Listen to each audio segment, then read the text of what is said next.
E aí, pessoal, sejam bem-vindos. A gente volta com mais um episódio do Green Pod para trazer um pouco mais de informação, explicar, trazer novidades sobre a medicina e especialmente sobre o tratamento com cannabis medicinal. Audio Jungle.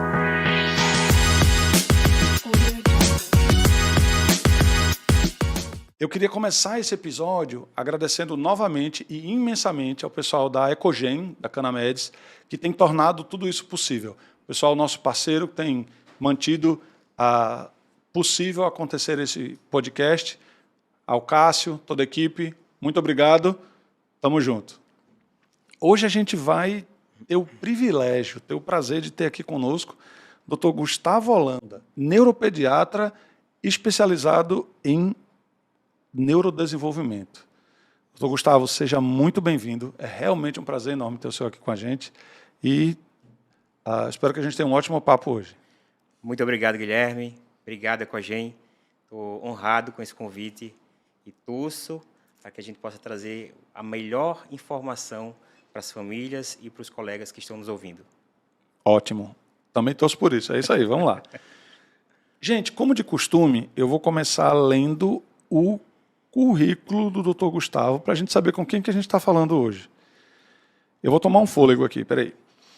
Dr. Gustavo é pediatra com especialização em neurologia pediátrica e foco no acompanhamento de pacientes na primeira infância. As áreas de expertise são transtornos do neurodesenvolvimento, tais como autismo, TDAH, TOD, deficiência intelectual, também distúrbios de aprendizagem, epilepsias, paralisia cerebral, avaliação de bebês prematuros, infecções do sistema nervoso central, síndromes neurológicas como a síndrome de Down, a Angelman, Prader-Willi, Edwards e por aí vai. Além de um detalhe importantíssimo, que eu acho que é a parte mais importante de todas.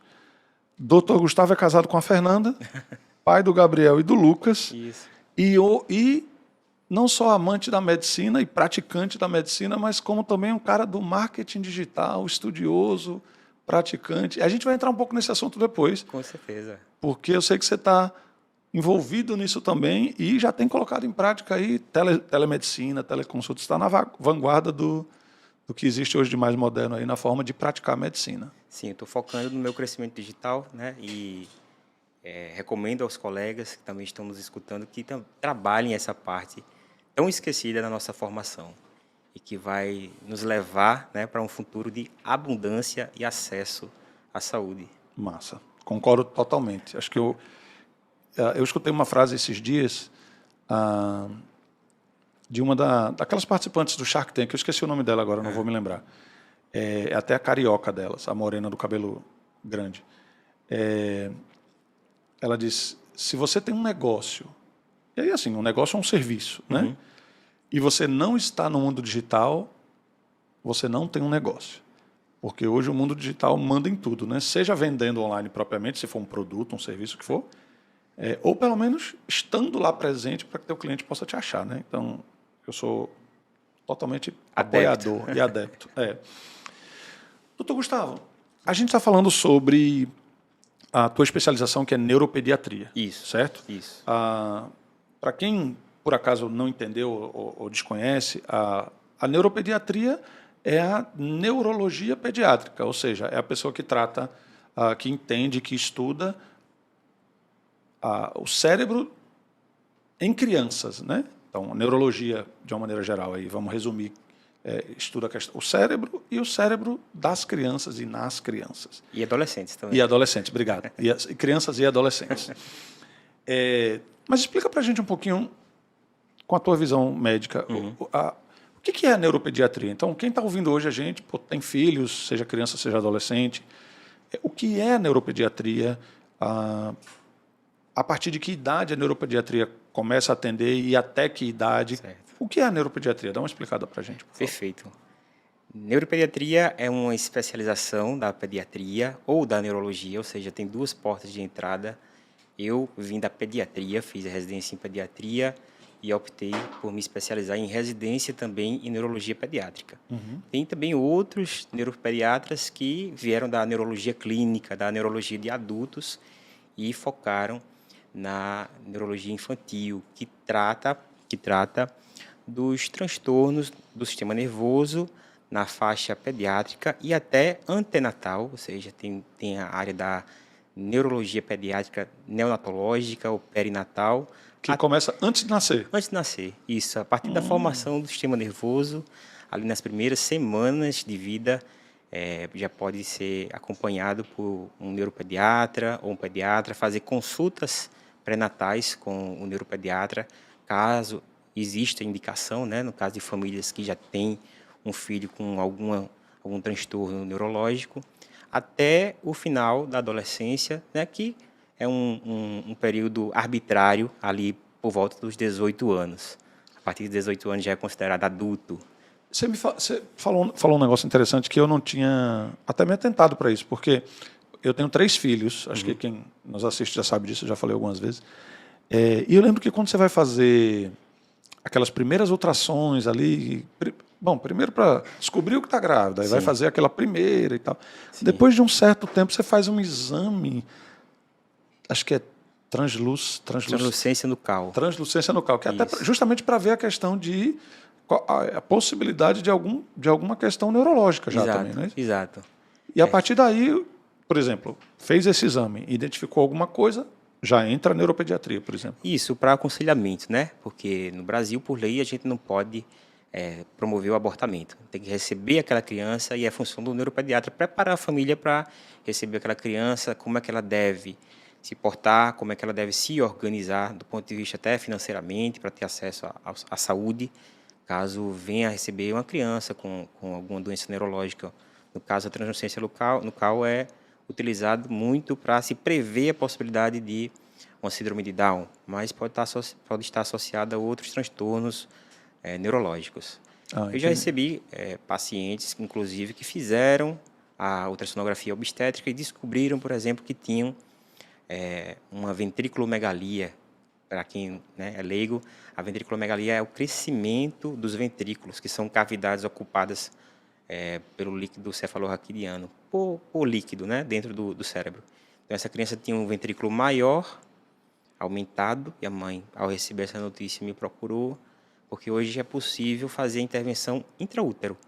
Né? Cirurgia? Por cirurgia intraútero com técnicas minimamente invasivas, né? Por vídeo endoscopia você consegue corrigir. Peraí, deixa eu ver se eu entendi, para saber se todo mundo entendeu. Você opera o... Eu não. Não, certo. Mas é possível operar o feto na barriga da mãe. Exato. Uau, caramba. Hoje é possível. E corrigir essa situação. Sim. E operar e corrigir a situação. Isso, com um bom prognóstico, né? Operando cedo. Tão cedo que não está ainda nem nascido. E aí isso aí é a função de um... Já que você falou, até reforçar que você falou que eu não... É porque isso é um neurocirurgião pediátrico. Exatamente. Tá. Um neurocirurgião pediátrico altamente especializado nesse tipo de intervenção antinatal. Que legal. E aí, para quem está ouvindo hoje a gente aqui, quando procurar um neuropediatra? Então, eu tenho aí 3 filhos, a gente leu aqui teu currículo, então já dá para entender um pouco quais são algumas das doenças tratadas pelo neuropediatra. Mas quando procurar um neuropediatra? Em que caso? Eu identifiquei que meu filho está assim, está assado. Quando que eu, por exemplo, vou a um neuropediatra e não a um pediatra? Ou eu só vou a um neuropediatra quando for indicado por um pediatra, por exemplo, no caso de criança? É recomendável o acompanhamento da criança desde os seus primeiros dias com um pediatra. Você tem que ter um pediatra para chamar de seu, para perceber quando há algum desvio no desenvolvimento da criança, né? Para te acudir naquelas horas mais preocupantes. De madrugada. Acho que os pediatras adoram. Coitado. Se preparam para isso, né? E para evitar isso também, entendeu? Então, quando o pediatra percebe, junto com a família, que há um desvio do desenvolvimento da criança, ou que um quadro agudo ocorreu, como uma crise convulsiva, aí é o momento de um acompanhamento especializado. Claro que ele vai, ali no calor do momento, dar as primeiras orientações.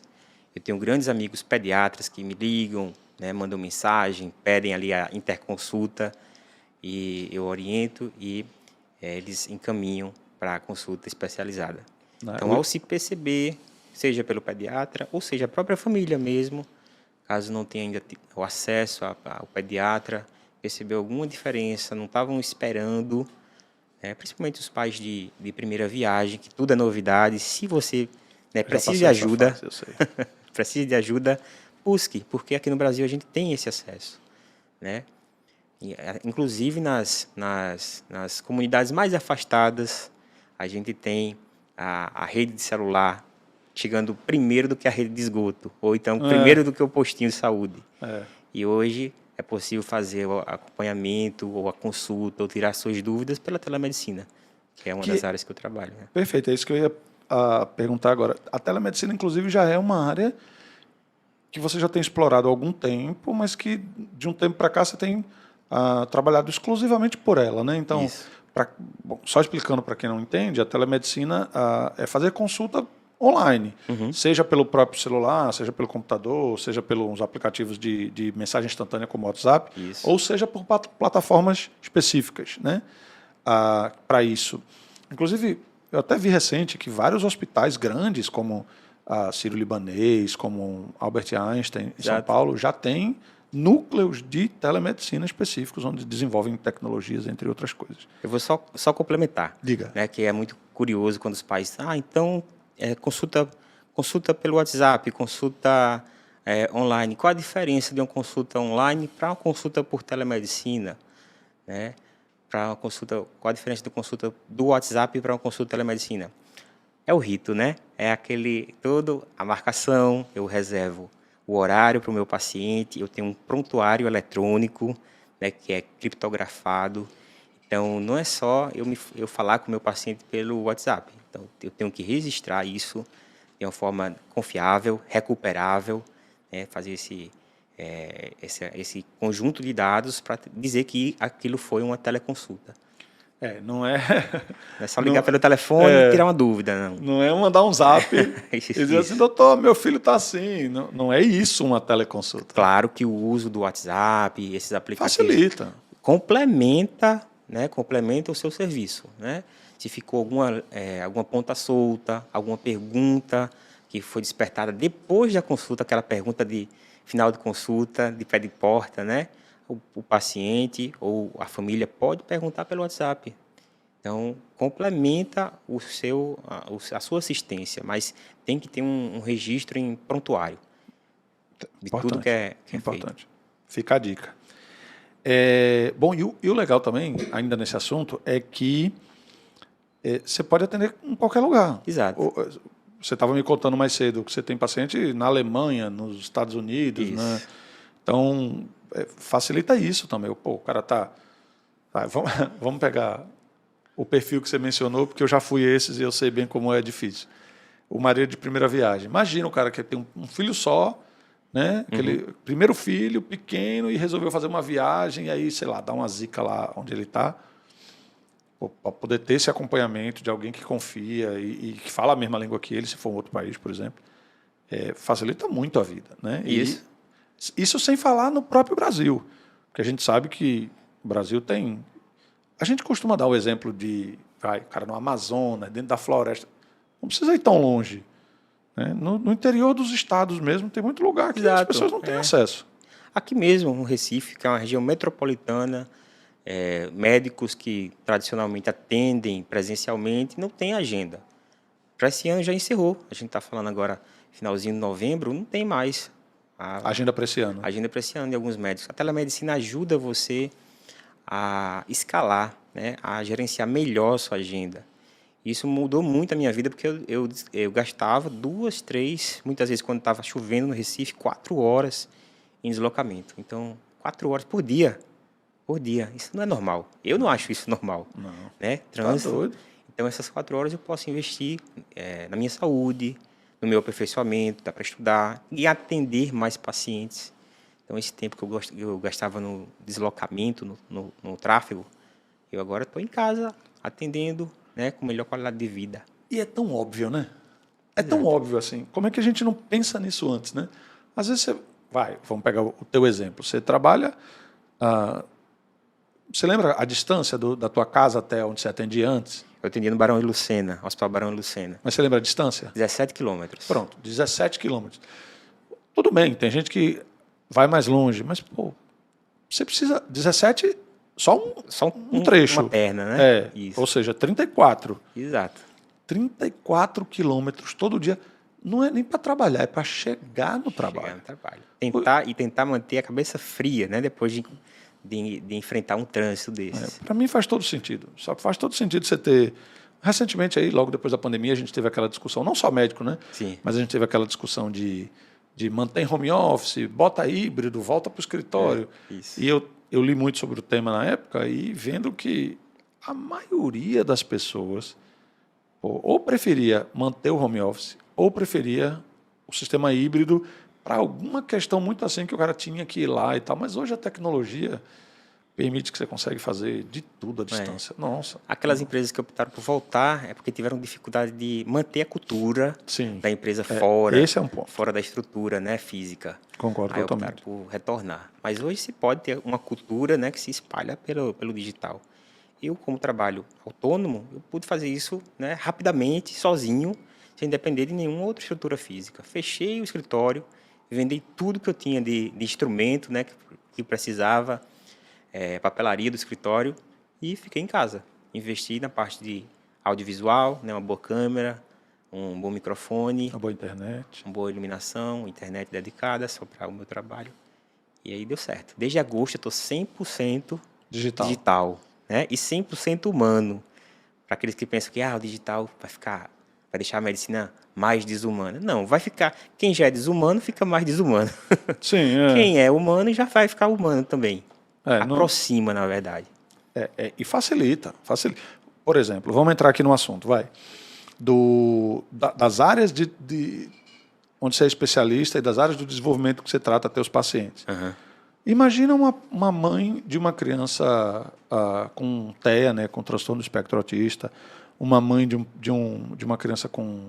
Mãe ou pai, né, os pais de uma criança com TDAH, que é transtorno... Déficit de atenção, hiperatividade, obrigado. Ou com TOD, que é transtorno opositor, desafiador, né, desafiante. Então, assim, imagina essa pessoa, dependendo do nível dessa criança, porque eu entendo que esses transtornos têm níveis, né? Tem uns que estão bem mais... Isso. Ter que se deslocar, chegar no consultório, onde a criança tem, muitas vezes, problema de interação com outras pessoas que estão ali na recepção esperando para entrar na consulta. Facilita muito a vida, facilita muito. Com certeza, faz todo sentido. Eu tenho muitos pacientes que não toleram, né, esperar no carro, né, esse deslocamento que eu mesmo enfrentava, depois fazer um check-in no empresarial, subir o elevador. Não, muitos deles não querem entrar no elevador, tem medo, entram chorando. Né, ainda esperar nos corredores de uma clínica para depois serem atendidos. Então, ali já desestabilizava a criança, a mãe também, o acompanhante, o pai, toda a família já entrava no consultório pedindo desculpa. Eu ficava muito envergonhado, assim, não tenho o que desculpar, né? A gente tem todas as dificuldades. E eu optei por oferecer esse serviço como uma complementação da minha consulta presencial, vendo essas dificuldades, casou muito bem para essas famílias que tinham realmente a dificuldade de trazer a criança, e para aquelas que poderiam vir, ficou mais cômodo também, porque faz de casa. Joia. Eu já tinha em torno de 6.000 famílias atendidas, 6.000 pacientes. Claro que nem todos vinham regularmente, todo ano, mas pelo menos um terço fazia uma consulta anual. Então, isso me possibilitou oferecer esse serviço a essa cartela de pacientes, né, que desejavam manter a continuidade do meu acompanhamento e ainda receber outros novos pacientes que conseguiram me localizar pela internet, né, na divulgação que eu faço, a partir do meu marketing, a partir, né, do próprio Instagram, do YouTube. Hoje eu estou adotando uma estratégia omnichannel, né, tentar estar presente em todos os canais. Então, não tem aquela desculpa de, não achei, botei seu nome e não achei em canto nenhum. Tem. Vai achar. Você vai ver lá no Twitter, no TikTok, no LinkedIn, no YouTube, no Instagram, no Facebook, estou lá. Massa. Claro que a gente se esforça por produzir conteúdo de forma regular, mas assim, o meu trabalho ainda é ser médico. Então, eu estou atendendo quando eu não estou nas redes sociais, pode ter certeza que eu estou atendendo ou estudando. Eu entendo perfeitamente o que é isso. Meu amigo, e aí eu queria te perguntar o seguinte. Para aquele pai ou mãe que está assistindo a gente hoje, Quais são, por exemplo, as doenças, vamos chamar assim, mais comuns nessa fase da vida, na infância, doenças neurológicas, obviamente, Sim. mais comuns nessa fase da infância e adolescência? O que hoje você tem visto mais predominante assim no teu dia a dia? Isso, eu vou te informar através de um viés do meu consultório. Certo, Não necessariamente na ordem de prevalência que tem no mundo real. Hoje, certo. há uma grande preocupação em cima dos transtornos do neurodesenvolvimento, principalmente o TEA, né, o transtorno do espectro do autismo, ou autismo, né, para encurtar. Junto ao autismo, que é grande parte do meu consultório, eu acho que de 70% a 80%, se segue o TDAH, o transtorno de desenvolvimento intelectual ou deficiência intelectual. E a seguir vem as epilepsias, os diversos tipos de epilepsias, síndromes epiléticas e paralisia cerebral. Então, essa é a ordem que está batendo no meu consultório. A gente teve um episódio recente onde a gente falou muito sobre autismo, até porque a gente estava com um médico doutor no estudo do autismo, até no uso de cannabis no tratamento do autismo e tal. E a Sim. gente falou muito sobre autismo. E aí o foco, naquele dia eu percebi que o nosso foco ali, falando, era muito mais voltado, porque ele é psiquiatra Sim. psiquiatra da infância e adolescência, muito mais no comportamento, certo? Mas tem um lado tem um lado neurológico também do autismo, na questão do neurodesenvolvimento. Por exemplo, um paciente com autismo, como é que a mãe consegue, nesse aspecto, melhorar a condição de vida dele? Eu vou dizer tratar na linguagem leiga, Sim, vai. sim. Mas pensando não só no comportamento, porque quando a gente pensa, estamos na época de Copa do Mundo, aí a gente fala de autismo. Aí a turma já vem dizer, né, porque até Messi é autista e tal. Porque eles vão olhar o quê? Normalmente quando a gente, por exemplo, antigamente, espero que hoje em dia tenha diminuído, mas antigamente toda pessoa que era mais tímida, mas no canto dela, que não se envolvia muito, aquele ali deve ser autista. Pegaram essa questão da interação social e definiram que isso é autismo. Isso, que seria um sinal, né? Exato. A gente já pôde conversar um pouco e entender que não é só isso, mas eu queria saber da parte de desenvolvimento, de neurodesenvolvimento, já que você falou que a grande massa do teu consultório é autismo. Isso. Quais são as características do paciente autista, pensando no lado de neurodesenvolvimento? Bem, eu acho que o doutor que apresentou, acho que foi o Doutor Estácio Amaro. Isso. Tenho grande admiração por ele. Então, ele deve ter explicado que o autismo é um transtorno do neurodesenvolvimento, onde estão implicadas, né, dificuldades, déficits, deficiências ou diferenças, para quem é ativista, né, eles falam diferenças no comportamento. Tem um comportamento repetitivo e um interesse restrito. E na comunicação. Na comunicação não é só fala, mas qualidade da fala, do diálogo, da expressão, reciprocidade e socialização. Então, tem que ter isso. Do ponto de vista neurológico, a gente sabe que o cérebro do autista é diferente, né? Isso tem respaldo na genética, porque o TEA é um transtorno genético, eminentemente genético, modulado pelo ambiente. Então, essa que é a grande sacada. O ambiente pode mudar a expressão genética, e por isso que a gente investe tanto na reabilitação, nas terapias intensivas, logo nos primeiros anos de vida, que é quando o cérebro está ali mais maleável, a gente chama de neuroplasticidade, está captando e recebendo os estímulos e se transformando de uma forma mais rápida, né, e eficaz. Então, o cérebro do autista é diferente, não tem assim, que o pai optar se vai tratar num psiquiatra, se vai tratar no neuropediatra, ou até num próprio pediatra muito especializado no atendimento do autismo. Não, todos esses profissionais sabem, têm essa informação. Claro que cada um teve uma formação prévia que condicionou a observar mais a um ou outro aspecto. Mas eu, como neuropediatra, observo que há uma alteração no desenvolvimento cerebral, tendo mais conexões indesejadas em uma área, menos conexões, né, entre células nervosas noutra área do cérebro. E a terapia, a intervenção intensiva, visa estimular para que, quando a gente recebe esse estímulo, o nosso cérebro muda, né?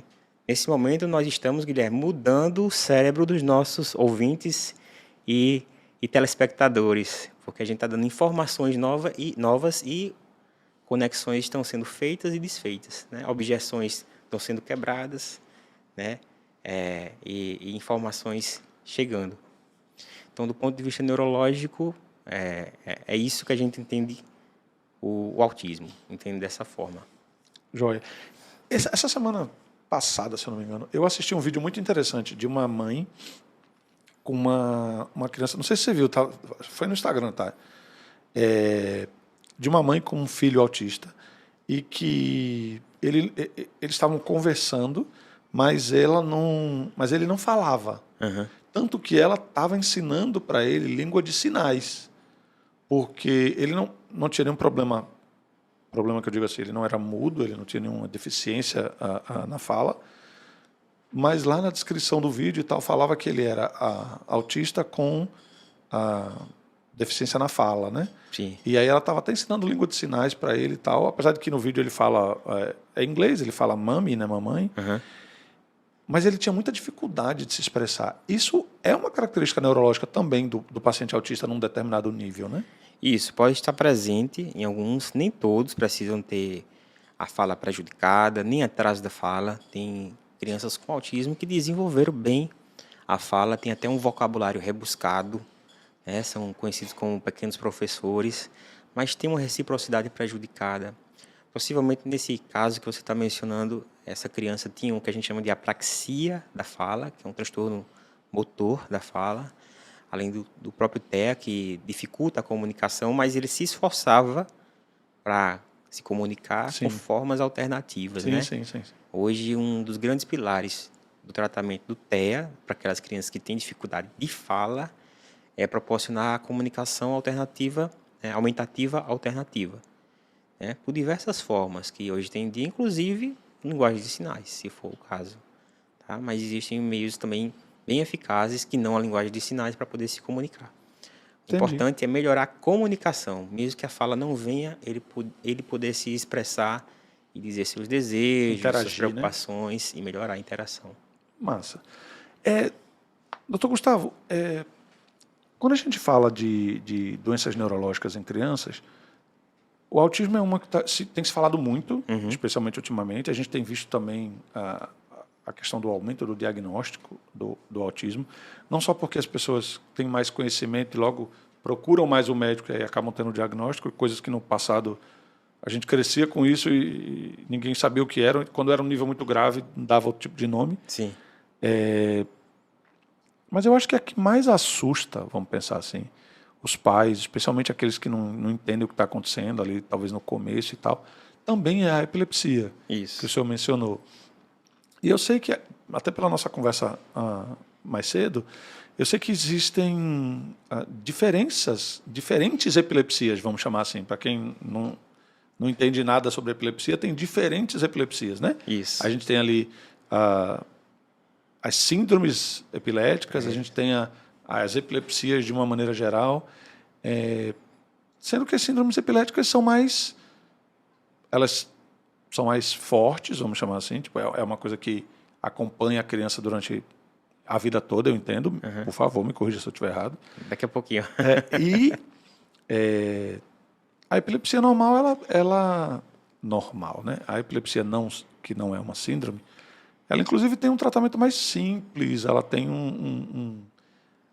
talvez até uma vida menor a partir do momento que aquela criança cresce. É assim? Não é? Como é que é? Certo. Alguns conceitos, né? Que Vai lá. geralmente quem está nos acompanhando não detém todos esses conceitos. Então, a epilepsia é um transtorno eletrofisiológico. É um transtorno elétrico da comunicação entre as células do sistema nervoso, né? Do encéfalo mesmo, que é onde se dá a manifestação epilética. Nem toda epilepsia tem convulsão, que é outro termo. Sim. É a manifestação motora da epilepsia. Que é isso que eu estou dizendo, que é o pessoa, mais assusta, né? Isso, que é muito chamativo, a pessoa cai no chão, né? Se treme de forma muito abrupta, saliva, às vezes urina, né? Volta aquele círculo, ninguém sabe o que é, e é muito estigmatizante, né? Então, uma coisa é a epilepsia, Outra coisa é convulsão. A convulsão é apenas uma das manifestações das epilepsias. Certo. Porque tem epilepsias do tipo ausência, que você pouco percebe o que está acontecendo. A não ser em nível eletrofisiológico, se o paciente estiver monitorizado com um eletroencefalograma na hora, você vê que ali está havendo várias descargas epiléticas e a manifestação é só uma desconexão, um olhar parado, mirando o horizonte, ou movimentos automáticos. Tem crises também convulsivas, que são de grande tônus, da pessoa se enrijecer, dificultando inclusive a respiração Fica dura. dura. Ou então perder toda a força, cair no chão, como se fosse um boneco de pano. Fica mole. Mole. Não é só aquela de se bater, né, como o público leigo fala. Então, temos diferenças aqui. Em crises, então, existem diferentes classificações e apresentações de crises, né? A crise é a manifestação motora da epilepsia, que é esse transtorno eletrofisiológico do encéfalo, do sistema nervoso. E tem as síndromes epiléticas, que são epilepsias bem caracterizadas, bem estudadas, que você pode ter até essa impressão que seriam as mais difíceis de tratar, nem sempre, né? Tem síndromes epiléticas que você já tem um tratamento bem especificado, né? Então se torna até, entre aspas, mais fácil e com prognóstico menos desolador, mas tem sim, por chamar mais atenção, né, no passado, algumas décadas atrás, precisou se estudar essas mais difíceis de tratar e receber o nome de síndromes epiléticas porque tem um padrão eletroencefalográfico, né, daqueles gráficos que são feitos depois que o paciente faz o exame de EEG. Tem um padrão eletroencefalográfico bem caracterizado, muitos deles têm um padrão também de neuroimagem bem caracterizada, tem um padrão genético também bem caracterizado. Então, por isso que recebe o nome de síndromes epiléticas e tem diversos epônimos. Epônimos são os nomes de batismo, né, daqueles cientistas que estudaram a fundo cada uma dessas síndromes, né, e acabou colocando síndrome de Dravet, por causa da doutora Charlotte Dravet, né, síndrome de Lennox-Gastaut, por causa de dois médicos, o doutor Lennox e o doutor francês Gastaut, estudaram essa manifestação epilética. Síndrome de West, que também recebeu o nome por causa de uma primeira comunicação de um médico, o nome dele era James West, se eu não estou enganado. James West falando que o filho dele tinha essa manifestação. Então, recebeu esse nome porque tem uma caracterização. E aquelas que não têm o nome é porque ainda não tem um padrão bem investigado, que não foi visto a fundo, né, com tudo que a gente tem do arsenal de propedêutico, de avaliação complementar, então ainda não recebeu o nome, mas certamente grande parte das crianças que têm epilepsia estão dentro de um padrão de síndrome epilética. Entendi. E aí, falando sobre epilepsia, sobre autismo, entre outras, síndrome epilética, entre outras doenças. Bom, a gente sempre fala sobre cannabis medicinal, sobre como o canabidiol, ou os canabinoides, de uma maneira geral, podem atuar nessas enfermidades, mas assim, já é bem estudado, bem comprovado, de que o canabidiol tem sua ação também, tanto no paciente autista, quanto no paciente, e eu vou chamar de paciente autista ou paciente epilético, lógico, dentro das suas divisões. Mas aí vamos falar um pouquinho, então, sobre tratamento dessas patologias, dessas doenças. Eu sei que o senhor já tem experiência, inclusive, já é prescritor, já tem experiência com cannabis para fins medicinais. Quando é que o senhor entende que o canabidiol ou os canabinoides, de uma maneira geral, a medicação à base deles, se enquadra ali? Vou tratar uma criança ou um adolescente epilético, ou uma criança ou um adolescente autista. Como é que funciona esse prognóstico para poder chegar nesse momento? Bom, a gente já falou sobre isso aqui algumas vezes. A gente sabe que isso é importante reforçar sempre, eu faço questão.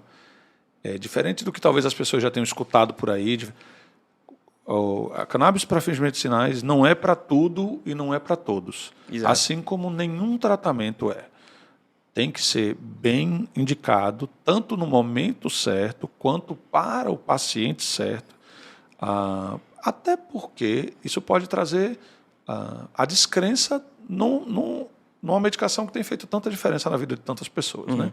Se ele não é bem prescrito e no momento certo, não vai ter o efeito desejado, a pessoa vai dizer, isso não funciona. Quando, na verdade, talvez tenha sido essa questão. Né? Ou então, realmente, como qualquer medicação, para aquela pessoa não teve o efeito que ela esperava, enquanto para outras tem o efeito até melhor do que se imaginava. Toda medicação é passível disso. Mas aí, voltando à pergunta, dentro da tua experiência, dentro da tua prática, e aí esse é sempre o centro da nossa conversa, afinal, você pode falar da ciência ou da tua prática, né? Quando é que você tem visto como é que você tem visto, como é que tem sido para ti essa experiência, e como é que você tem visto o tratamento desses pacientes? Eu peguei esses 2 pontos para não entrar em trocentos outros assuntos, mas falando especificamente sobre epilepsia, sobre autismo, talvez até sobre, você mencionou comigo, pacientes com paralisia cerebral. Sim. Primeiro, como é que foi para ti chegar na cannabis medicinal? Como é que você... Como é que eu descobri que como é que tinha você cannabis aí para o paciente, né? É.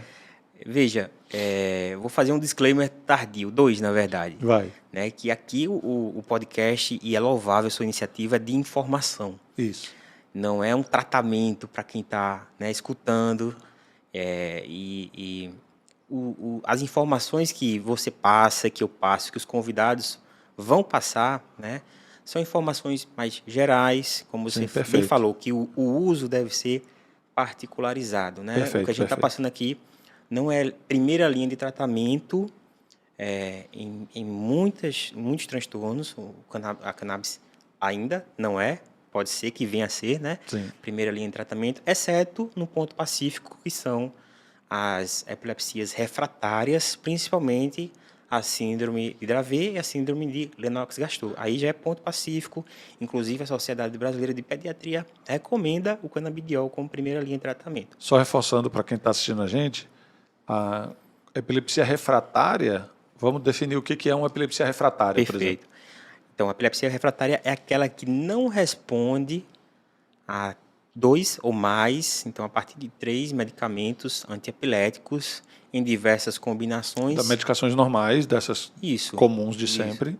Antiepiléticos em doses otimizadas. Então, não respondeu a mais de dois antiepiléticos, já é considerado uma epilepsia refratária. O paciente está tomando um remédio, 2, 3 e não conseguiu controlar as crises.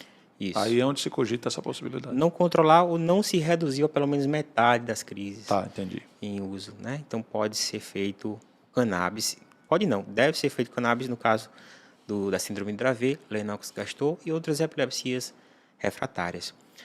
Nos demais transtornos, como o próprio autismo, TDAH, TOD, TOC, TIC, síndrome de Tourette, paralisia cerebral, espasticidade decorrente da paralisia cerebral, outros transtornos comportamentais e neuropsiquiátricos. Eu já vi até estudos abordando transtorno borderline, transtorno bipolar, inclusive até esquizofrenia, que é o que a gente, né, mais corre por causa do medo do THC. Não é uma linha que a gente chama medicina baseada em evidências. O que é medicina baseada em evidências? É uma linha da medicina que usa o melhor dado clínico, que seja pesquisa clínica de grande amostra, multicêntrica, randomizada, placebo-controlada e duplo cego. Ou a revisão, né, sistemática com meta-análise acima dessas pesquisas. Então, esse é a melhor evidência clínica. Faz parte da tríade da medicina baseada em evidência. Esse ponto, a escolha do paciente, mas não é o paciente que vai ditar. Se a gente tem uma evidência boa de um lado, outra evidência boa do outro, ele vai escolher entre essas duas. E a expertise do profissional. Na cannabis, há o seguinte, uma dificuldade de se ter essa amostra grande, principalmente em alguns transtornos mais difíceis de lidar e que causam queda da qualidade de vida do paciente e dos seus familiares. Então, você nunca vai ter essa amostra grande, um estudo multicêntrico, duplo cego, controlado. Não dá para fazer nem duplo cego, porque muitas dessas condições têm um tratamento já auxiliar ou já de primeira linha que você não pode usar um placebo. Né? Então, do ponto de vista ético, não vai se testar, por exemplo, cannabis contra a amoxicilina para dor de garganta, né? Cannabis contra o placebo, sabendo que a amoxicilina é melhor. Não dá para fazer isso, né? Até porque, como você mencionou, é uma doença, em muitos casos, é uma doença rara, né? Isso. Então você nem tem paciente para fazer grandes amostras de estudos, né? E por isso que a cannabis entrou como um tratamento compassivo na prescrição médica, né? Desde da menina Charlotte, lá nos Estados Unidos, até aqui no Brasil, a Annie Fischer, né? Que já até gerou um documentário Ilegal, o nome do documentário, feito pela equipe da Super... Ilegal é o nome do documentário, viu, gente? Ilegal, isso. Só para deixar claro. É um documentário bem legal. Tá no Netflix, se eu não me engano. Eu acredito que está no Netflix e tem outras plataformas de streaming que alugam. Então, aqui no Brasil começou com o movimento da mãe da Annie Fischer, né, e foi se espalhando. Como, né, eu sou paraibano, me formei em João Pessoa, então, e vim para cá, para Recife, para fazer minha residência em neurologia pediátrica, eu sempre comecei a ouvir falar, em 2015, do tratamento com o extrato de cannabis da Abrace. Foi quando deu o boom. Eu acho que a Abrace já tinha começado antes de 2015 sua produção, né? Faz mais de 10 anos que eles estão nessa jornada, e começaram a vir pacientes, tanto na neurologia de adultos, usando o extrato, como já na neuropediatria, pacientes com epilepsias refratárias usando extrato, pacientes com autismo usando extrato, paralisia cerebral usando extrato. Já chegava para vocês esse paciente usando? Já usando, porque, de certa forma, ou haviam poucos médicos prescrevendo, ou tinha aquela situação que não é recomendado, de que se fez bem para minha vizinha, né, para a prima do meu sobrinho, não sei o quê, vai fazer bem para mim. O que é extremamente danoso para o paciente, porque acaba acontecendo isso, de não fazer realmente efeito, você achar que não serviu. E muitas vezes a mãe acredita que aquilo é a última tentativa terapêutica, e na verdade não é, ela não experimentou outras, né, de uma linha mais à frente, né? Eu quero até fazer uma observação em relação a isso. O Dr. Gustavo está trazendo muita informação importante para a gente, isso é muito, muito importante. Conhecimento sempre agrega e faz a gente crescer. E eu só queria... Eu entendo de verdade, assim como pai, você é pai de 2, né? Sim. Eu sou pai de 3. E a gente sabe que dentro de uma... Quando você tem um filho doente, imagina, você tem um filho convulsionando, tendo crise de ausência diversas vezes ao longo do dia, você fica realmente muito preocupado, até desesperado. Sim. Mas, gente, sempre procure um médico. Tá? Não importa qual seja o tratamento. Eu ouvi falar que se eu der água de chocalho para o meu filho, converse com o seu médico. Se você quer uma opinião, talvez procure um médico que já tenha expertise nesse tipo de tratamento que você quer fazer, mas procura um médico. Tá? Não se automedique, não automedique seu filho, seu avô, seu pai, quem for. Procura um médico, conversa com um profissional. Só de faculdade de medicina foram 6 anos, mas quantos anos de especialização? Mais 2 anos de pediatria, 2 anos de neurologia pediátrica. Pronto, 10 anos de formação. Eu ia dizer de estudo, mas não, de formação. Isso. E quantos anos de formado? Estou com 11 anos. 11 anos. Fazer 12 agora em fevereiro. Ou seja, vamos botar aí 20 anos de estudo e formação e prática para entender como é que se utiliza, como é que se faz, para poder trazer as melhores opções de tratamento. Então, sempre procure um médico. Converse com um profissional. Se você não pode ir lá, como o doutor Gustavo acabou de mencionar, tem telemedicina. Se você não pode pagar, muitos desses profissionais também atuam no sistema público de saúde, mas sempre procure um médico e não tome qualquer coisa por causa dessa questão, pegando o teu gancho aí de achar que surgiu alguma coisa milagrosa ou a última bolachinha do pacote que vai solucionar o teu problema. Nesses casos específicos, aquele ditado de que não mata engorda, né? Pode matar. Não funciona para o seu filho, porque pode engordar e pode matar. Pode literalmente matar e pode piorar o caso também. Né? A gente sabe que quando a gente fala, eu vou até pegar aqui, quando a gente fala de um frasquinho desse, e aí eu vou mencionar diretamente aqui o Canamedes, a gente está falando de um produto que tem certificação laboratorial, que é feito dentro de um processo industrial e que se preocupa, até porque tem uma marca para zelar, com o que tem aqui dentro. Tá? Eu estou dizendo isso até porque eu recebi, há um tempo atrás, desculpa até tomei a palavra que você estava falando, só para... Tranquilo, Guilherme. É Fica à importante vontade. É isso. um bate-papo aqui. É importante isso, porque um dia desse eu recebi um contato de uma pessoa interessada em usar canabidiol que veio até mim através de um outro paciente que estava tomando e me indicou e tal. A pessoa veio falar comigo. Falei, tá, mas seu filho já toma? Falou, toma, toma. Ah, tá, me manda uma foto do que já toma para ver qual é, porque aí eu sei qual mais ou menos é o tipo de tratamento que ele já está usando. A pessoa me mandou a foto, era um frasquinho âmbar, né, um frasquinho Sim. desse mais escuro, sem rótulo, escrito... desculpa, sem rótulo não, sem um rótulo feito, né, era tipo um adesivo Sim. escrito à mão ali. Eu achei aquilo estranho e falei, isso é canabidiol? É. Você conseguiu isso aonde? Ah, não, eu peguei com um colega que comprou de uma pessoa, que compra de uma pessoa que produz e tal. Mas produz como? Ah, não, produz em casa. Gente, por favor, eu não sou ativista, também não sou desfavorável a nenhum tipo de coisa que possa vir para beneficiar. Mas a gente tem que ponderar, né? Você não vai pegar... Muitas vezes você não faz isso nem para você. Pegar qualquer... Imagina você, uma dipirona, uma coisa boba, dipirona. Vai, por exemplo. Você pega uma dipirona que o cara fez dentro de casa, no armário, você não faz isso, né? Não. O cara está guardando ali. Você não faz isso. O cara misturou um bocado de pó, não Exatamente. sabe o que é. Pode ser pó de mármore, giz. Nem se for para dor de cabeça. Imagina para um tratamento de uma criança. Então, acho que é importante trazer esse ponto, né? Procura um médico, deixa que teu médico te indique. Aí, uma vez que o médico indicou, aí não importa quem produz, não importa. Aí, se você tem a indicação médica, ele estudou para aquilo, tem experiência para poder te indicar. Então, vai nessa. Segue o conselho do teu médico, que é sempre o melhor caminho. Desculpa, doutor Gustavo. Isso, e você abordou 2 pilares importantíssimos da prescrição segura das medicações derivadas de cannabis, que é a boa relação médico-paciente. Então, relação é dupla via. Então, o médico tem que estar aberto ao que o paciente vai contar, mesmo que ele conte algo que ele pensa ser errado, que fez. Então, o médico tem que receber aquilo sem pré-julgamento e passar o seu tirocínio, né? E o paciente também tem que tentar se ater à prescrição médica, fazer o que o médico recomendou, senão não é uma consulta, ele não veio se consultar.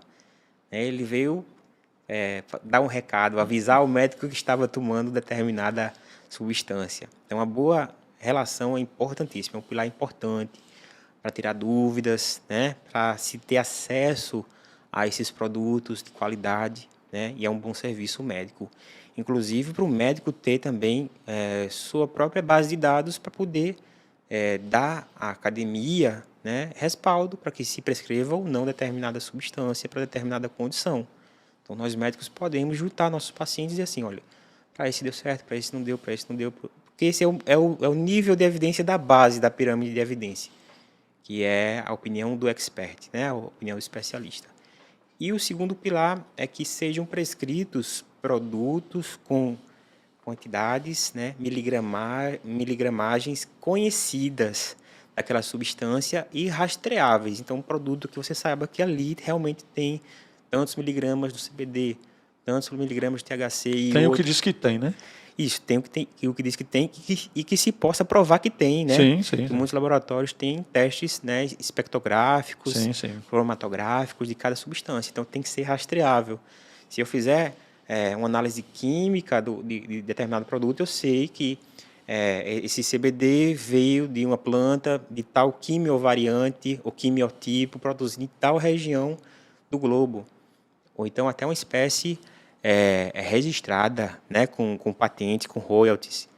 Isso é totalmente diferente esse tipo de cannabis que está aparecendo aqui na telinha, é totalmente diferente da cannabis que o ativista diz que está plantando em casa.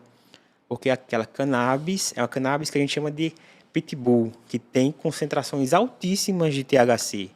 É a cannabis sabe-se lá o quê de rua, também. né? Que ele não escolheu uma variante de planta onde se tinha concentrações de CBD maiores do que de THC e outros fitocannabinoides conhecidos naquela variante, naquele quimiotipo, né? Uhum. Então, essa é a diferença do ativista que sai distribuindo semente para a vizinhança, dizendo que plantando, né, está quebrando o sistema de um produto com segurança, registrado. E tem até assim associações que estão se esforçando para ter isso, né? Uhum. Então, a gente tem que estar transitando e conhecendo esses diferentes mundos na prescrição da cannabis. Porque chega até você o paciente que está usando esse frasquinho aí, que conseguiu não sei de quem, que foi passando, que você não sabe se ali tem realmente um extrato integral de uma planta benéfica, se ali está misturado agrotóxicos, se ali está misturado óleo automotivo ou é um óleo vegetal. Então, como você não sabe, você vai orientar, dizer, olha, essa substância aqui é desconhecida, você não pode confiar no vendedor, vamos transitar ou transferir a prescrição para uma substância conhecida. Ah, doutor, eu tenho medo, o que é que pode acontecer? Mas é da expertise do médico saber dosar e achar a melhor substância, né, o melhor produto que vai dar o melhor resultado. E aí o senhor estava falando que lá em 2015 estava terminou sua formação, veio de João Pessoa. João Pessoa? Isso, Veio eu de João, terminei pediatria em João Pessoa mesmo. em João Pessoa, Aí veio para Recife. na UFPB, aí vim para Recife em 2013, comecei a residência em neurologia pediátrica no Hospital Oswaldo Cruz, concluí em 2015, aí entrei em campo, né, com aquela formação acadêmica, porque nossa especialidade, eu acho que toda a medicina é muito conservadora. Então, não se falava sobre como prescrever cannabis ou quando prescrever cannabis Não se falava na sobre faculdade. Não, sistema endocannabinoide, ninguém tocava. nem isso, nem isso. Ninguém falava do assunto. Apesar de se ter conhecimento do sistema endocannabinoide, né, desde a década de 60, não se falava. Não se falava. O THC era da cadeira de toxicologia, né, da parte de drogas, o que é que você podia fazer, na intoxicação, com THC e tal. Mas não tinha uma prescrição nem para uso compassivo. Nem para uso compassivo. Era proibido, né, tabu. Aí eu tive que ir em campo, ao ver alguns pacientes realmente tendo passado por diversos tipos de intervenções, diversas medicações, em doses altíssimas, até com muitos efeitos colaterais, oportunizar. E foi uma divisão de responsabilidades, porque a mãe tinha esse perfil, né? Ela queria ter essa oportunidade, o filho tinha um perfil que poderia se beneficiar, e eu fui a fundo saber como é que se prescrevia, quais eram as opções disponíveis no mercado, que em 2015 eram poucas, né? A gente não tinha essa quantidade de empresas hoje. 7 anos atrás. 7 anos atrás eram bem poucas. Estava a Anificha mesmo querendo importar, e aqui já tinha algumas associações, né? Mas foi em 2015 mesmo que ela precisou fazer a importação, e aqui em Recife eu ainda estava engatinhando. Aí você começou lá, 2015, teve seus primeiros contatos, vamos chamar assim, com o canabidiol. Começou a ver, bom, de 7 anos para cá a gente começa a ver muitos estudos, e experiência prática e facilidade também em conseguir propriamente o produto, né? Porque de 3 anos para cá já mudou muito, de 7 então... O boca a boca lotou o consultório de pacientes, né, querendo usar com esse mesmo perfil, né? Pacientes com transtornos muito graves, que não se beneficiaram da primeira linha de evidência e tratamento, ou que foram prejudicados por essa primeira linha de tratamento, os pais sem qualidade de vida, a criança tão pouco, né, e pedindo compassivamente que fosse prescrito. Então, surgiram diversas empresas importando. Estou pulando um bocado de eventos nesse período, né? Diversas empresas, nos conhecemos, né? Não sei se faz uns 3 ou 4 anos. Faz, 3 anos. 3 anos. E surgiu essa parceria de eu estudar, né? Meu paciente se beneficiar da sua consultoria e termos aí resultados, né? E eu sempre falo, Guilherme, não dá para prescrever canabidiol como se prescreve, por exemplo, dipirona, risperidona, Depaquene, né? Estou falando de nomes comerciais, mas são drogas que são mais conhecidas entre os pais, entre as mães. É para aquele paciente com um perfil muito particular, né, que não se beneficiou das alternativas que eu falei de primeira linha, né? da medicina baseada em evidências. Quando eu falo medicina baseada em evidências, não quer dizer que não existam evidências para as outras, que não existam dados, que não existam informações para os outros transtornos. Claro que existem muitos, né? A gente tem artigos aí produzidos. Agora, é que essas informações não obedecem àquele padrão que eu te falei, né? Sim, Ser dos multicêntrico, com grande amostra, randomizado, duplo cego, controlado, placebo. Mas temos informações que possibilitam ao clínico dizer assim, não, eu vou tentar com esse meu paciente, e já que a gente tem uma boa relação, acompanhar de perto quais são os efeitos esperados e saber quais são as expectativas da família. Porque se não for comigo, né, vai ser com outro médico, talvez aventureiro, ou que não nutra essa boa relação com o paciente, e talvez ele não tenha bons resultados e ache que o produto não presta, né? É só mais uma moda. É. E aí me fala um pouquinho da tua experiência. Como é que tem sido? Como é que tem sido para ti, na tua prática, para esse paciente que você identificou e que cabia o tratamento? Como é que tem sido? Tanto pensando nessas epilepsias de difícil controle, no autismo, que assim, pelo que você falou, é o volume mais presente no teu dia a dia, no teu consultório, independente da época que você fazia presencial ou agora online. Como é que tem sido a tua experiência? O paciente tem respondido bem?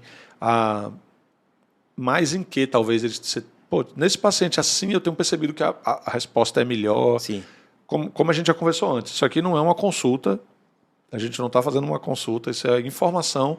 Mas como é que tem sido a tua experiência na utilização do canabidiol? Bom, dos canabinoides, não só do canabidiol. Isso. A gente tem que escolher a régua, né, primeiro, porque alinhar com a família qual é a expectativa dela em relação a A expectativa é a mãe das frustrações, né? Exato, Tem essa frase. alinhar, né? Então, se é uma criança que tem crises diárias, muitas vezes a cada hora, né? Então, o que é que o pai espera que o medicamento faça? Eu falo que é muito pouco provável que zere as crises, muito pouco provável, mas pode ser que diminua. Pode ser que evite que ele saia correndo para o hospital de madrugada por causa de uma crise prolongada. Pode ser que nem diminua as crises, pode ser que ele ainda continue indo para o hospital de madrugada, mas não necessariamente fique internado, entendeu? Então a gente está apostando em alguma melhora. Algumas vezes a resposta surpreende mesmo, né? Já tive situações de uma criança com paralisia cerebral, muita espasticidade, rigidez dolorosa dos membros e crises convulsivas, que usava diversos medicamentos sem resultado. A mãe já estava assim, era criança de home care, a mãe já estava desesperada, oportunizamos o canabidiol. E a criança que não se comunicava, eu já falei isso para você, né? Certo dia, falou uma palavrinha. Não era um resultado esperado. Nem estou dizendo que vai acontecer com todos, tá, gente? Foi assim, eu acho que se a gente consegue presenciar milagres, esse foi um milagre, tá? Agora, tem situações que o pai espera alguma melhora, ela não vem, não quer dizer que foi por causa da medicação, nem por causa do médico. A gente hoje tem diversas apresentações, né? Na comunidade da medicina canabinoide se fala que para cada paciente tem uma planta. Imagina um negócio desse. Hoje a gente tem assim milhões de pacientes, né? Se eu for buscar uma planta para cada paciente, então dentro das possibilidades probabilísticas, matemáticas, eu tenho que achar um produto que mais se encaixe, que traga alguma melhora. E está sendo satisfatório. Assim, poucos pacientes já me falaram, me confidenciaram que, doutor, eu não estou vendo melhora, vamos voltar ao que era antes, tá? Tudo bem, a boa relação serve para isso, para a gente reconhecer que não foi o melhor caminho, que o E caminho que é anterior, possível de acontecer com qualquer medicação também. qualquer medicação. O extrato da planta, o canabidiol, ou as apresentações broad spectrum, full spectrum, estão aí para isso. São medicamentos, tá? Não vamos achar que porque é da planta não tem malefícios, não tem efeitos colaterais e só é tudo de bom. Não. Tem que também, dentro da expectativa, falar, olha, pode ter efeitos colaterais. Inclusive, há, em relação a alguns antiepiléticos, principalmente benzodiazepínicos, piora da ação do benzodiazepínico. Então, a gente tem que saber dosar, começar baixo, né? Start slow, go slow, começar baixo, ir devagar, para saber qual é a melhor dose, né? Com o melhor resultado dentro dessas expectativas, né? E menor número de efeitos colaterais. Então, o resultado na maioria das vezes, para a minha prática, positivo, tem sido positivo. Joia. Para esse perfil de paciente particularizado. Né? E aí eu queria entrar nesse ponto, né? Vale a pena reforçar aqui. Se você é um profissional de saúde, já tem várias opções hoje em dia de cursos, até online mesmo, videoaulas, cursos que você pode fazer para entender como que o canabidiol, como que os canabinoides ali, a cannabis medicinal, pode se encaixar para o perfil do teu paciente, tá? No tratamento desse paciente. Se você é pai, mãe, se você é paciente, é importante lembrar também de que pode ter excelentes resultados, podem ser, bom, até você falou da tua prática, eu acompanho vários médicos ao longo desses anos, eu já vi resultados assim incríveis, e já vi pacientes também que chegou para mim e falou, poxa, Guilherme, infelizmente para mim não foi, Não deu. não resolveu. Infelizmente, mas pode acontecer. E assim como pode acontecer com qualquer outra medicação, acho que o grande ponto da cannabis aqui, especialmente quando a gente fala da neuropediatria, quando a gente fala desses pacientes mais sensíveis, né, porque são ainda numa tenridade, né, pacientes muito infantis, pode ajudar muito, até porque as crises epiléticas, independente de quais sejam, mas quais tipos sejam, especialmente a convulsão, mas toda vez que um paciente epilético entra em crise, ele tem ali um desgaste, né? Sim. Neuronal, físico, motor. Então, poxa, quando a cannabis entra ali, diminui aquele volume de crises, diminui esses danos que vão refletir no futuro dessa criança também. Você mencionou espasticidade dolorosa, né? Então, poxa, o paciente que deixa de sentir dor, que deixa de enrijecer tanto. E aí, como você mesmo mencionou, tem o seu lugar. E aí, acho que é por isso que muitos pais entram nessa questão de a última alternativa, porque ele já viu ali o filho tomar 1, 2, 3 medicações, aumentar a dose, fazer dietas e outras coisas, e não resolver, a expectativa fica alta. Eu penso em mim como pai. Ficaria altíssima, é lógico. Até porque, lembrando, gente, Dr. Google não é o doutor mais especialista para isso. O pessoal vai pesquisar, né? Uhum. E aí começa a ver um monte de coisa. E aí tem que lembrar sempre, quando você vê um depoimento no YouTube ou onde quer que seja, é porque aquela pessoa teve um resultado fantástico, senão não estava dando depoimento. Aquela pessoa que não teve resultado, ou que teve, vamos chamar de pouco resultado, ela não vai para a TV, para o YouTube dar um depoimento. Então, não adianta. Aí você vai ver vários depoimentos lá, né? Você já deve ter visto isso. Vai ver vários depoimentos lá. Aí o paciente já chega dizendo, doutor, esse negócio vai salvar meu filho. Seria fantástico. Eu tive uma experiência recente, só compartilhar aqui rapidinho com vocês. Eu tive uma experiência recente falando com uma geriatra, né? Mudando totalmente da tua área, mas o oposto. Falando totalmente, uma geriatra, e ela estava falando exatamente isso, que saiu uma matéria, acho que umas 2 semanas atrás, falando que estudos indicavam que o canabidiol revertia o Alzheimer. Eu li aquilo no Instagram, falei, seria fantástico, incrível, né? Quem é que não queria isso? Mas você tem uma manchete dessa que é para chamar a atenção, e quando você vai ver o estudo, é um estudo que está começando, que indicou que o paciente teve melhora, o que não significa que reverteu o Alzheimer. Voltando para a neuropediatria, a mesma coisa a gente vê um caso desse grande, porque existem. Eu mesmo já vi estudos em que paciente, especialmente com a síndrome de Dravet, né? Sim. O paciente tinha 40, 50 convulsões no dia e zerou. Ficou sem convulsionar. Mas, infelizmente, porque seria fantástico se fosse, não é uma resposta comum. como você mesmo mencionou, melhora, tem uma melhora, em determinado aspecto, quando é bem prescrito, quando é bem indicado. Mas quem dera nós se fosse assim, né? Eu acho que os médicos iam ser os primeiros a dizer, opa, meu amigo, fantástico, vou passar para todo mundo. Quem é que... Ali, afinal, você está lá para ajudar o paciente. Os médicos, de uma maneira geral, estão ali para ajudar os pacientes. Se fosse esse o caso, não precisava identificar tão bem o paciente. Mas, infelizmente, não é. Assim como, para não ter um corte dizendo depois, né, que eu falei que o cannabis resolveu o Alzheimer, assim como aquela manchete do Instagram dizia, não é assim, tá? Tem se estudado muito, eu espero que se chegue a isso um dia. Eu me lembrei de eu trabalhava num laboratório há alguns anos atrás, e o presidente do laboratório saiu na capa da Veja. E a manchete era laboratório tal, diz ter encontrado a cura para o câncer.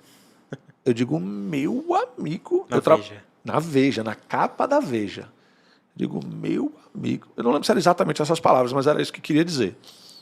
Eu digo, epa, seria fantástico. Já pensou? Quem é que não quer encontrar a cura do câncer? Uhum.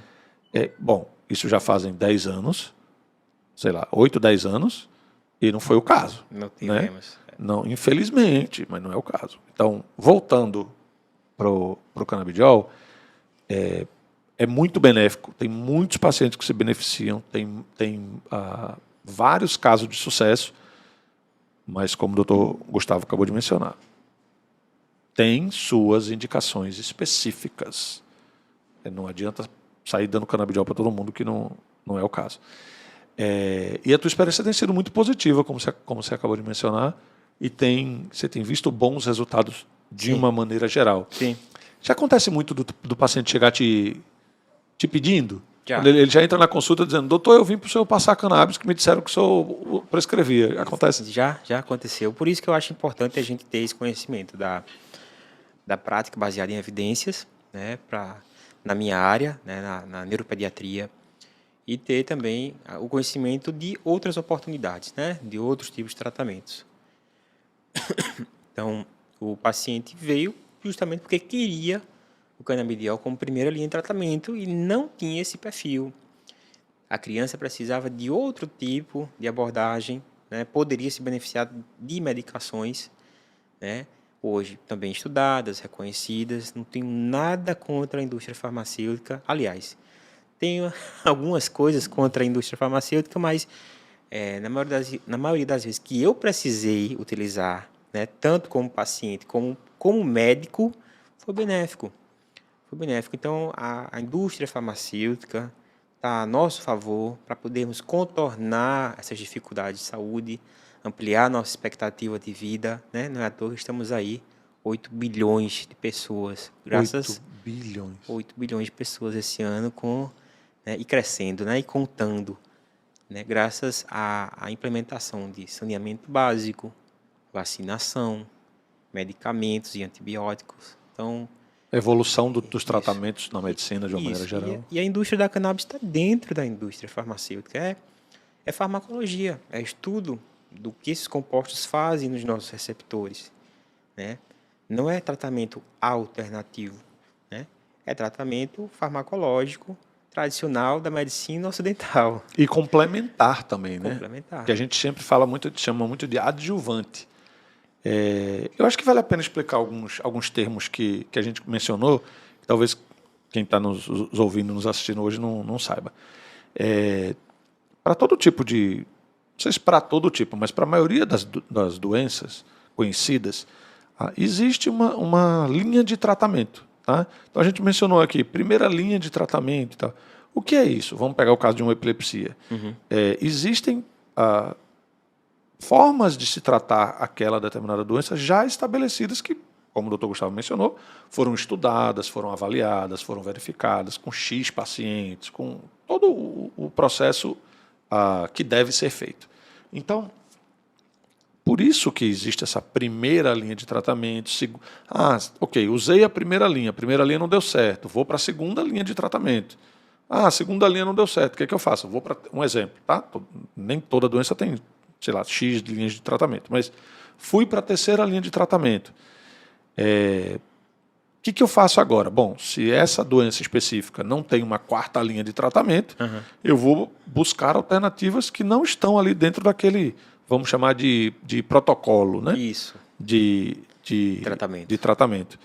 É por isso que a gente está mencionando que o canabidiol, ou a cannabis, os canabinoides, não são, pelo menos por enquanto, primeira linha de tratamento para a grande maioria das doenças, e especialmente na neuropediatria, nas doenças neurológicas pediátricas. Existe ali, dependendo de qual é a doença, existe ali a primeira linha, segunda linha, terceira linha, e aí, esclarecendo o que o Dr. Gustavo mencionou, se esse protocolo de tratamento não se mostrar eficaz, eles vão buscar uma outra alternativa para complementar, para ser adjuvante a esse tratamento. Dificilmente, aí me corrija se eu estiver errado, por favor, dificilmente você vai ver um paciente, pelo menos, você tem algum paciente que usa só canabidiol? Não, não tenho. É muito difícil. Normalmente é um tratamento associado ou adjuvante a outros tratamentos que são justamente essa primeira linha, segunda linha, terceira linha. Que é um tratamento que vai se associar ali para que tenha o efeito desejado, que é o efeito do tratamento daquele paciente. E que é outro nó, assim, quando for traçar expectativas de resultados, é a tal da desprescrição de outros medicamentos. Então, não afirmar... O que é uma desprescrição? Ir retirando medicamentos que, por acaso, o paciente, né, esteja acumulando ali. Então, às vezes, o paciente vem com epilepsia refratária com 4, 5 medicamentos, né, e está procurando uma opção compassiva com o uso do canabidiol. Certo. Então, não dizer que com o uso do canabidiol você vai tirar, né? Pode acontecer de você tirar, mas esse não é o objetivo inicial. O objetivo inicial é dar qualidade de vida, tentar reduzir as crises, tentar reduzir as idas ao hospital, as internações. Se oportunamente for, né, se for possível retirar, você procede de acordo com alguns protocolos, que já existem protocolos que a gente chama de desprescrição, de reduzir, né? Reduzir primeiro, por acaso, os benzodiazepínicos, depois antiepiléticos de maior efeito colateral ou que tem interação com o canabidiol. Então, é mais difícil ter só o canabidiol. Às vezes você consegue reduzir para 1 ou 2 outros antiepiléticos e o canabidiol, né? Já foi uma grande vantagem em termos de economia, em termos de saúde para o paciente. Então, eu não tenho que só faça uso do canabidiol. Já tive a oportunidade de desprescrever muitas medicações, mas apenas em uso do canabidiol, seja por uma epilepsia refratária, seja por um autismo, né, com maiores queixas mais graves, né, que a gente chama de nível 3, com necessidade de muito suporte e que não respondia a nenhum antipsicótico, não tenho, só usando canabidiol. Pode estar com canabidiol, mais um pouquinho de um antipsicótico, no caso do autista, e intervenções de primeira linha, porque a primeira linha do tratamento do autismo é a reabilitação, a intervenção intensiva, né, com terapias. Que não é medicamentosa. Exato, não é medicamentosa. Muitos pais apostam no canabidiol, pensando que vai resolver, né? Até tem, assim, alguns relatos anedóticos que a criança começou a falar, né? Mas não é o esperado, né? Esses são o que você mencionou, é o milagre, É né? um milagre, né? É aquele ponto fora da curva. E eu tenho uma expressãozinha que eu gosto muito de usar, que diz que a exceção só confirma a regra, né? Então, assim... Que sempre é uma exceção à regra. se tem aquela exceção e ela se destaca, é porque não é a regra, né? Então, a exceção, na verdade, ela não se torna a regra, ela só confirma a regra. Poxa, que legal. Assim, é importante trazer esse conhecimento, é importante reforçar que é uma bela de uma alternativa. Existe hoje uma facilidade imensa de aquisição.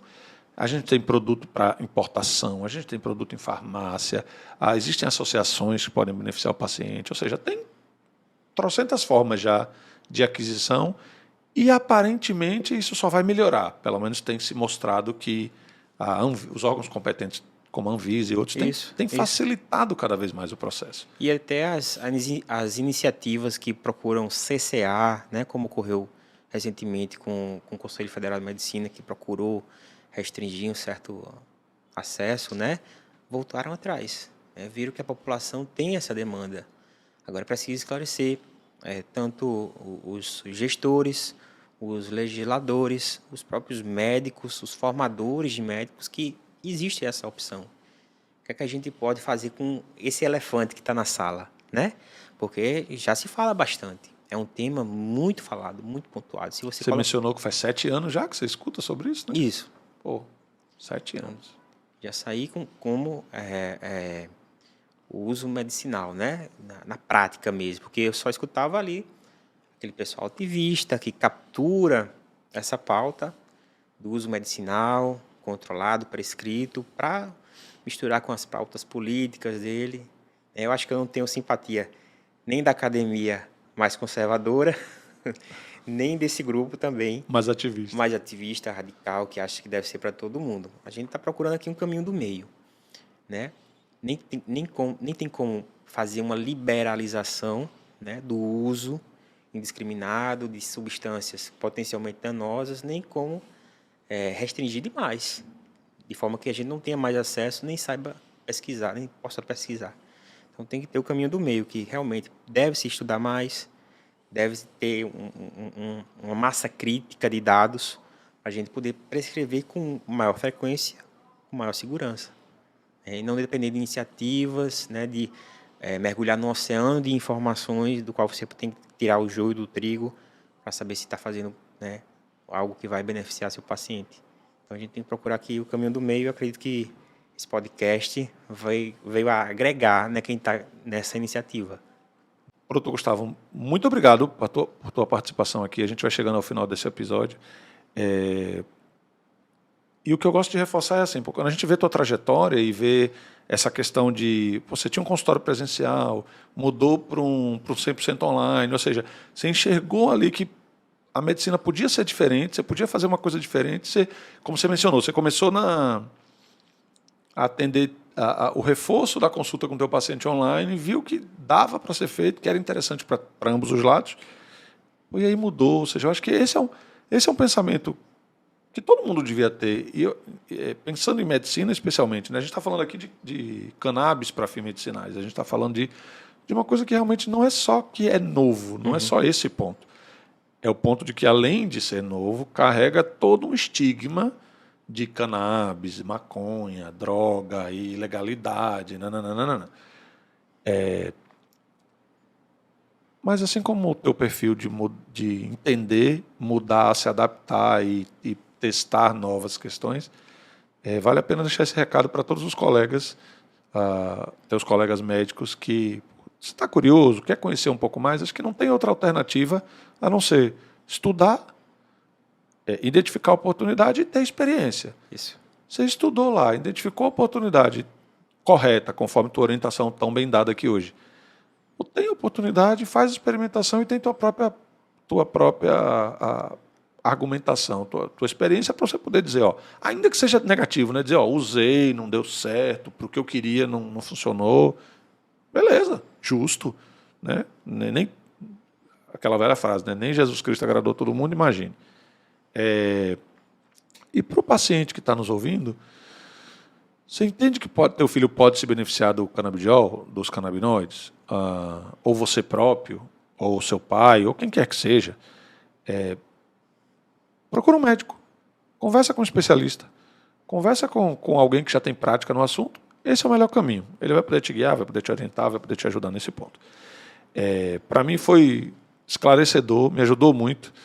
Esse podcast tem me ajudado muito, especialmente com os meus filhos, né? Porque quem tem 3, o tempo todo tendo que aprender para poder lidar com eles. Tem me ajudado muito e, assim, entender mais, conhecimento expande os horizontes, abre a mente, né? A gente consegue ter melhores informações, entre outras coisas. De novo, muito obrigado. Um prazer imenso te ter aqui, ter tua opinião. Eu queria ouvir tuas palavras aí para a gente encerrar. E queria que você dissesse também o caminho para o pessoal te achar. Eu sei que você está lá no teu Instagram, bem ativo, você mencionou tuas redes sociais, mas depois que você falar, dá o caminho para quem quiser. Acho que vale muito a pena. Você tem um filho que sofre de epilepsia, síndromes epiléticas, autismo, ou qualquer questão relacionada à neurologia pediátrica, vale a pena agendar uma consulta, conversar com o Dr. Gustavo e esclarecer o que pode, o que não pode ser a melhor forma de tratar. Dr. Gustavo.